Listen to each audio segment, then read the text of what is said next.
O Senhor esteja convosco. Ele está no meio de nós. Proclamação do Evangelho de Jesus Cristo segundo Lucas. Glória a vós, Senhor.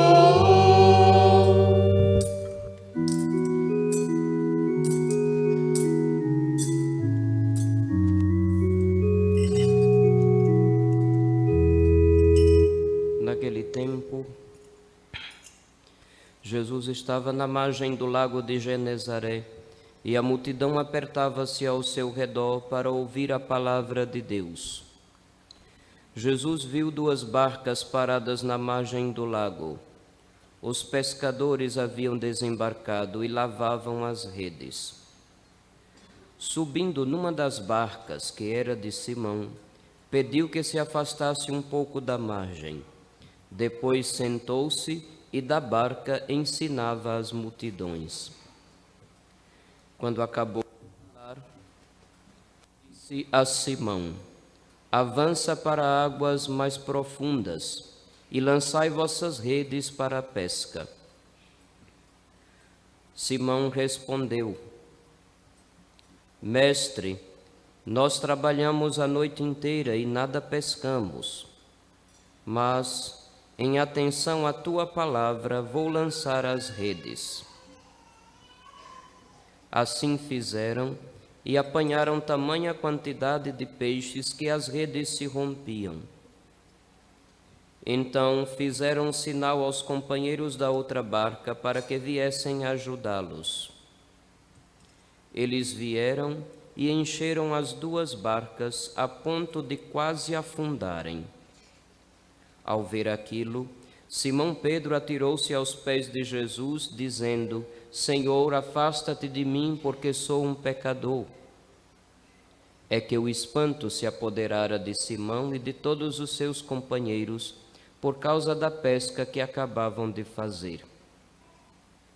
Tiago e João, filhos de Zebedeu, que eram sócios de Simão, também ficaram espantados. Jesus, porém, disse a Simão: não tenhas medo, de hoje em diante tu serás pescador de homens. Então levaram as barcas para a margem, deixaram tudo e seguiram a Jesus. Palavra da salvação. Glória a vós, Senhor. Per evangelica dicta, dereantur nostra delicta. Filhos, se observaram bem, o tema da palavra de Deus deste quinto domingo do tempo comum é a vocação, o chamado de Deus, que Ele dirige aos que Ele quer para confiá-los uma missão. Seja na profecia de Isaías, que vemos o profeta sendo chamado numa visão, no momento da oração do templo, seja o Cristo ressuscitado, aparecendo a quem Ele quer, como foi no caso de São Paulo, como ele mesmo diz: não sou digno de ser chamado apóstolo, porque por último Ele apareceu a mim como a um abortivo, quase de forma violenta.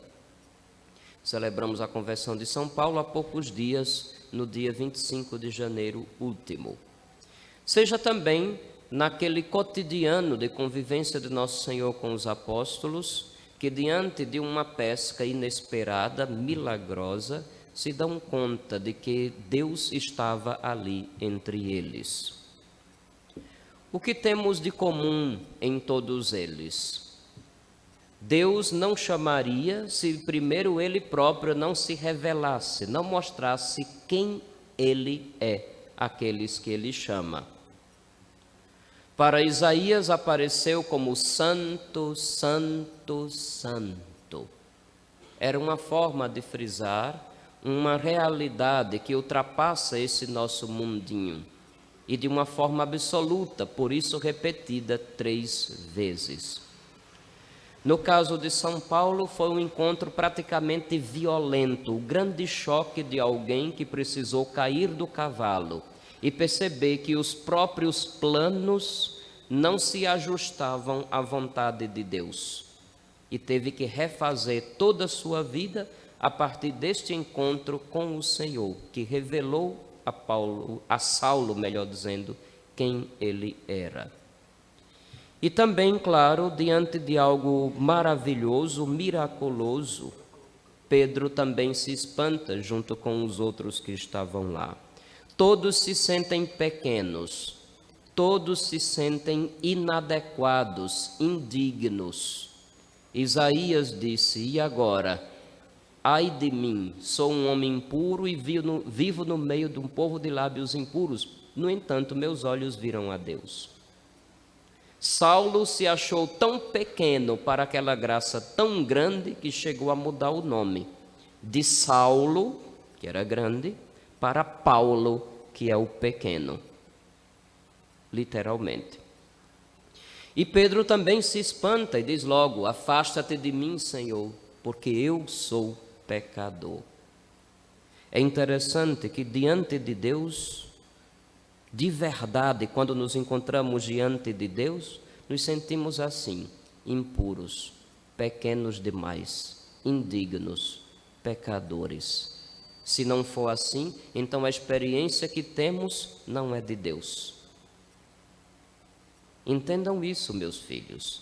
Hoje em dia se fala tanto de um Deus sentimentalista, que as pessoas só querem se sentir bem. Ah, Deus está aqui, me senti tão bem. Meu Deus, então não sabem quem é Deus. Aprendam disso. Na Sagrada Escritura, quando alguém toma consciência que está realmente diante de Deus, se acha indigno, impuro, pequeno, pecador. Essa história de dizer, porque estou na presença de Deus, eu estou bem, é de gente sem noção. De gente que não tem consciência da própria pequenez, da própria indignidade, do próprio pecado. Meus filhos, se Deus vem ao nosso encontro, não é porque Ele nos achou um tchutchuco. Se Deus vem ao nosso encontro, é justamente porque nós somos miseráveis. E Ele teve de nós compaixão, Ele teve misericórdia. Se Ele vem a nós, não é porque nós somos bonzinhos, não. É porque Ele é bom. Não é à toa que aparece tantas vezes na Sagrada Escritura, nos Salmos especialmente, a expressão: dá graças ao Senhor, porque Ele é bom, porque eterna é a sua misericórdia. Rodu ladonai kitov, que leolam hasdo. Ontem estava repassando umas coisas de hebraico e meu sangue judeu ferveu. Aí ainda está fresquinho. Só para esnobar um pouquinho, né? Pois bem, dá graças ao Senhor, porque Ele é bom, porque eterna é a sua misericórdia. É por misericórdia que Ele vem ao nosso encontro.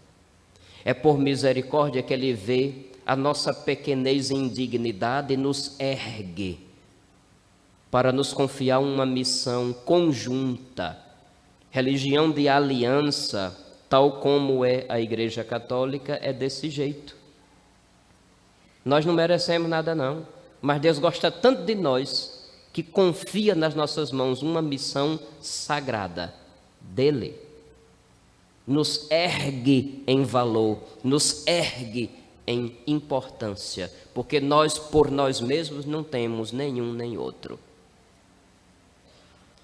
Filhos, nosso Senhor continua chamando. Chama-nos todos a fazer parte do seu povo pelo batismo. A palavra igreja, do grego eclesia, significa a reunião, a assembleia.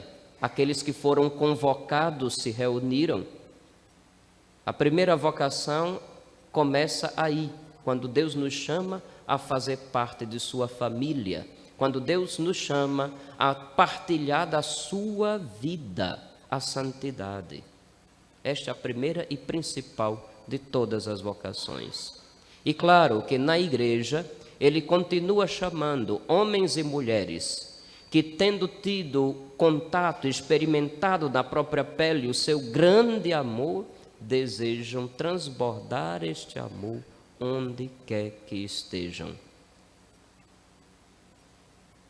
Embora não seja mês vocacional, como temos no Brasil, mês de agosto, embora não seja nenhum dia temático sobre vocação, porém a palavra hoje nos toca nesse assunto.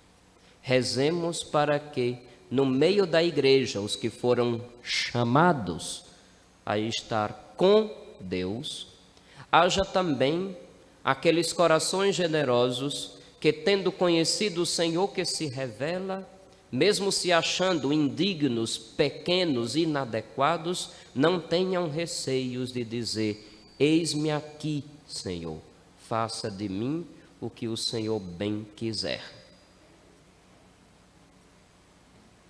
Infelizmente tem sido coisa rara, porque numa geração cada vez mais egoísta, como a que temos vivido, onde as pessoas colocam o ego acima de qualquer coisa, às vezes até em música de igreja isso transparece.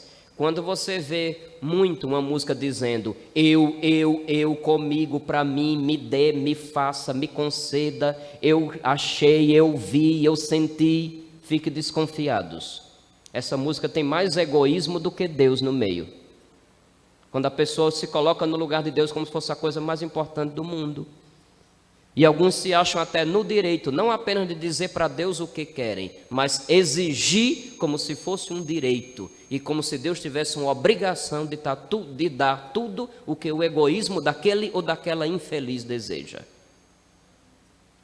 A vocação só se tornará realidade plena num coração generoso, que coloca a vontade de Deus acima de sua própria. A vocação só será uma realidade frutífera no coração de quem desapega-se, de quem é capaz de renunciar a si mesmo. É por isso que é estranho quando uma pessoa que foi chamada a dar a vida fica se aproveitando daquelas ocasiões que talvez o convívio de igreja dê para fazer o seu patrimônio. Eu ainda fico meio receoso quando alguns colegas ficam muito repetindo no meu pé do ouvido: pense mais em você, se ame mais, você vai ficar velho, o que é que você vai ter na velhice? Eu sei que muitos dizem isso com real preocupação sobre o nosso futuro, mas eu ainda não fico tranquilo quando essas palavras se repetem demais no pé do meu ouvido. É como se fosse um canto da sereia tentando seduzir, tentando desviar daquele propósito primeiro da vocação. Porque o propósito da vocação é o da seguinte forma: Deus me amou de um jeito tal, que eu não consigo mais enxergar a minha própria vida a não ser correspondendo a esse amor. Deus se deu completamente por mim a tal ponto que eu não consigo mais viver de uma outra forma que não imitá-lo, me dar por inteiro, por Ele e pelo bem do povo dele. Se não for compreendido nem vivido desse jeito, não há verdadeira vocação. O que há, talvez, é algum sonho de realizar-se em determinada profissão. E a vocação aqui não é profissão, embora aos olhos do mundo configure como tal. A vocação de um religioso, de uma religiosa, de um sacerdote, daquele que, tendo ouvido o chamado de Deus, deixa pai, deixa mãe, deixa a família, deixa a própria terra para ir a outros lugares que não são os seus. Só se explica numa experiência grande de um amor de Deus experimentado vivamente e numa tentativa de dar uma resposta à altura de Deus. Rezemos para que o egoísmo vá desaparecendo no meio do povo que diz que encontrou Jesus. Porque quem se encontra Jesus de verdade abandona o egoísmo. O próprio umbigo não é mais o centro do mundo. Quem encontra Jesus de verdade se interessa em amar a Deus e se interessa em amar os filhos de Deus. É esta prece que eu faço no dia de hoje, para que o Senhor continue vindo ao nosso encontro, para que revele-nos quem é Ele e nós, diante dele, aprendamos quem somos nós mesmos e, sabendo da pequenez e indignidade nossa, saibamos nos entregar às mãos do Senhor e dizer: a tua vontade, Senhor, é mais importante do que os devaneios da minha cabeça.